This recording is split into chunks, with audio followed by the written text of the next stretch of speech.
So this video emerged earlier, and it's Fever shoot around, and Caitlin Clark is all up in it. Another clip has surfaced of Caitlin Clark down in Atlanta right before this playoff game shooting shots. They did this without Caitlin Clark. They have a lot of baggage on their back. As you guys know, Caitlin Clark is the only mainstream draw in the WNBA. So the Indiana Fever, obviously, they're playing Game 3 tonight. 2 minutes ago, a new practice video of Caitlin Clark went viral. Fans can't stop talking. Is she really ready for the semifinals? Let's dive in. People were hanging on, believing that Caitlin Clark was coming back. So this video emerged earlier, and it's Fever shoot around, and Caitlin Clark is all up in it. This video emerged earlier, showing the Fever shoot around where Caitlin Clark was fully involved. She was out there shooting threes and hanging around the team, which looked exactly like what a player does when preparing to play. Is all up in this. Right here, right there. And she's out there just shooting threes, hanging out.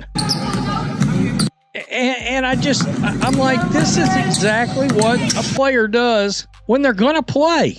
Another clip surfaced of Caitlin Clark in Atlanta right before a playoff game, taking shots on the court. The sight of her moving and practicing again quickly went viral, raising more questions about her status. And I just hate this, man. I really hate this for the fans because they kind of donkey in a character us the whole damn summer. Oh, she's coming as day to day, week to week, when she actually been never about to come back, man. Caitlin Clark was seen going through a pre-game shoot-around before Game 3. Even though she was not playing that night, her presence in warm-ups created buzz that she might still be ready for more action ahead. She's like doing proper pre-game workouts. Like, what is happening? She's going through pre-game shoot around before Game 3. Obviously she's not playing tonight, but apparently she's still eligible. I've made another video talking about this, and I'll talk about Scott Agnes's thing a bit different, a different time. But like, Caitlin Clark can't keep away from basketball. The Fever pulled off an upset win and did it without Caitlin Clark, but her name was still on everyone's mind. Fans pointed out that if the team could reach the semifinals, having Clark back would make the run even more dangerous. They did this without Caitlin Clark. They have a lot of baggage on their back. They have a lot to fight for, and the fight keep fighting. I'm ecstatic as a fan. I predicted this earlier. Everybody else thought that they was going to lose today. And I told y'all, momentum is real. When you got momentum, you can beat a giant, bro. As many have said, Caitlin Clark remains the only mainstream draw in the WNBA. Her practice footage going viral shows just how much excitement she brings whenever she steps on the court, even briefly. As you guys know, Caitlin Clark is the only mainstream draw in the WNBA. But to their credit, the mainstream media, they do a phenomenal job polishing this turd. The media does a great job convincing people that the WNBA is exploding in popularity, when the reality is, the success in the WNBA is like the basketball. It's make-believe, it's pretend. The Indiana Fever were preparing for Game 3, while questions around Clark's status continued. Reporters confirmed she was technically eligible, and her practice appearances kept fueling speculation about a return for the semifinals. So the Indiana Fever, obviously, they're playing Game 3 tonight. Scott Agnes tweets, and look, I'm going to be honest, regardless of what your opinions on Scott Agnes are, Scott Agnes is the closest thing to an insider. Seeing Caitlin Clark moving through a shoot-around raised too many questions. Fans asked why she was active if she had already been declared out for the season, and whether a return was closer than the team admitted. You know, it just does. It gets people asking, what the hell is going on here exactly? I mean, what is going on? It helps to see her get better. It does, but why wouldn't she just be off her feet? She's not supposed to be coming back. I mean, the earliest we believe she would play basketball again would be unrivaled, and I think a lot of us don't think she's actually going to play in that league. So you would be looking at May of next year. What are we doing? Reports suggested that Clark tweaked her ankle during a workout, yet she continued to practice and shoot. While clips of her went viral, insiders kept repeating that the decision was final. She was out for the season. This is Scott Agnes. This is Scott Agnes. Then Scott said, Sure, she's eligible, but she's out for the season. The decision has been made. And Scott said, it's not the groin, it's actually the ankle. He's their poster boy, bro. He's their poster boy who they send to do this. And I bet you I can't even read this. I can't even read this. He probably gonna charge you to read it. Look, this post is paid. You're charging people to read the damn article, bro. Observers pointed out that Caitlin Clark had been running and changing directions at full speed for weeks. The idea that she was still sidelined left many convinced the Fever simply did not want her to play again this season. Because if her trainer shut her down for the season, if it was her side, this wouldn't be happening.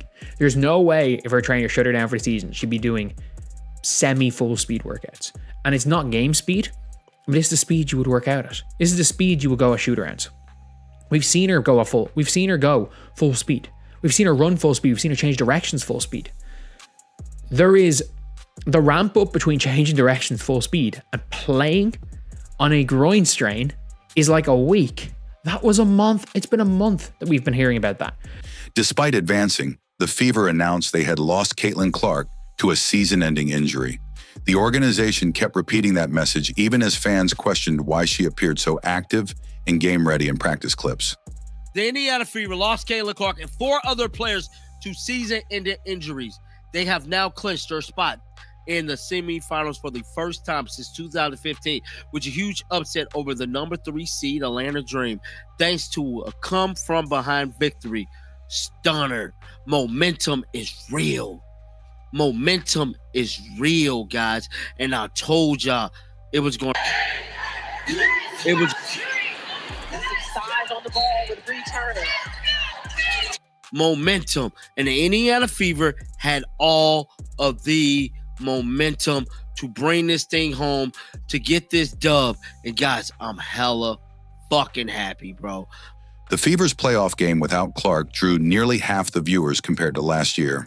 This decline in ratings fueled speculation that the league and the team mishandled her injury news, confusing fans about her true status. The Indiana Felines drew 1.8 million viewers for Game 1 of the playoffs. This past Sunday, no Caitlin Clark, no Sophie Cunningham. This past Sunday, with the biggest star being Bob Griner, who played a grand total of 8 minutes, Felines, Atlanta Dreamers, 951,000 viewers on ABC. Scott Agnes explained that Caitlin Clark was technically eligible to return, but the decision had been made to sit her out. He revealed the ankle injury was the main reason, though many believed the Fever had misled their fans. And now somebody responded here, Scott, can you tell us if Caitlin is eligible to return for a playoff game this season? We know they said she's out for the season, but does that mean she's not eligible to play in the playoffs? Scott Agnes said, sure, she's eligible, but she's out for the season. The decision has been made. The Fever are just one win away from the semifinals, and if Caitlin Clark were to return, everything would change. With her on the floor, they would have a real chance to chase the WNBA championship. If they make the semifinals and Caitlin Clark comes back, they have a chance to go on and win the WNBA championship. With Caitlin Clark, it changes everything. They would have a puncher's chance to go on and win the WNBA championship. Even as fans doubted she'd be allowed back, many pointed out the Fever had a chance to win a championship. Adding Clark to the lineup would instantly raise those chances, making the team far more dangerous in the semifinals. Like, they got a chance to win a chip. And instead of, think about this. Instead of them winning a chip with the squad that they got, they won't even let Caitlin Clark come back, because they probably don't have confidence in the squad that they got to actually win the chip. You got Michael Jeffrey Jordan on your damn team, and you won't let her come back for the playoffs. And y'all really think that they're going to let her go to unrivaled? If the Fever advanced, even a 15-minute version of Caitlin Clark could be enough to carry them to the finals. Her shooting ability alone would spread the floor and give teammates the space they needed to succeed. If we face the Seattle Storm, a 15-minute a night Caitlin Clark might be enough to get the Fever to the finals. If we win tonight and get to the Storm, a 15-minute a game, half-healthy Caitlin Clark might get us to the finals. And look, people are like, oh, you're not a doctor. What are you talking about, man? These doctors don't seem that, no one seems to know what's going on. For the first time in a decade, the Indiana Fever advanced to the semifinals. Fans celebrated the upset, but many believed the story would not be complete without Clark returning to push the team even further. And for the first time in 10 years, the Indiana Fever will be advancing to the damn semifinals. Guys, that was the 6th-ranked team. They should have been number 2, number 3. We know what happened. Adversity. You overcome adversity and you get it done. They won this game in Atlanta. I told y'all earlier. The mainstream media noted that without Caitlin Clark, playoff games lost a huge portion of their audience. If she stepped back on the court during the semifinals, it could deliver record-breaking ratings for the league. The media treats A'ja Wilson like a celebrity, and she can't even draw 500,000 viewers to the biggest game of the season up to this point. I'm telling you, this is why the WNBA has been hiding ratings during the regular season. I want you to think about something. Fans insisted that Clark could go if the Fever allowed it, believing she wanted to play and was ready. Many felt her presence in the semifinals would be enough to change the entire narrative of the season. What I would expect the viewership to have been if Caitlin Clark was there, based on the viewership at the start of the season, I would have expected 3 million viewers if Caitlin Clark was playing. There was 0.95 million. They just got outdrew by the Aces. 66% of people said, I'm not bothered watching. 66% said no. If they make the semifinals and Caitlin Clark comes back, they have a chance to go on and win the WNBA championship. You got Caitlin, you got Michael Jeffrey Jordan on your damn team, and you won't let her come back for the playoffs. A 15-minute-a-night Caitlin Clark might be enough to get the Fever to the finals. For the first time in 10 years, the Indiana Fever will be advancing to the semifinals. As you guys know, Caitlin Clark is the only mainstream draw in the WNBA. If they make the semifinals and Caitlin Clark comes back, they have a chance to go on and win the WNBA championship. They're in the fucking playoffs and they're not letting her come back, bro. There is no world where Caitlin Clark cannot help the Indiana Fever make the finals, especially if we play the Seattle Storm. And for the first time in 10 years, the Indiana Fever will be advancing to the damn semifinals. As you guys know, Caitlin Clark is the only mainstream draw in the WNBA. I'm fully convinced Caitlin Clark could go if she wanted to, if the Fever were going to let her. The wait is almost over. Caitlin Clark is ready for the semifinal stage. Don't miss a moment. Like, subscribe, and share for all the latest updates.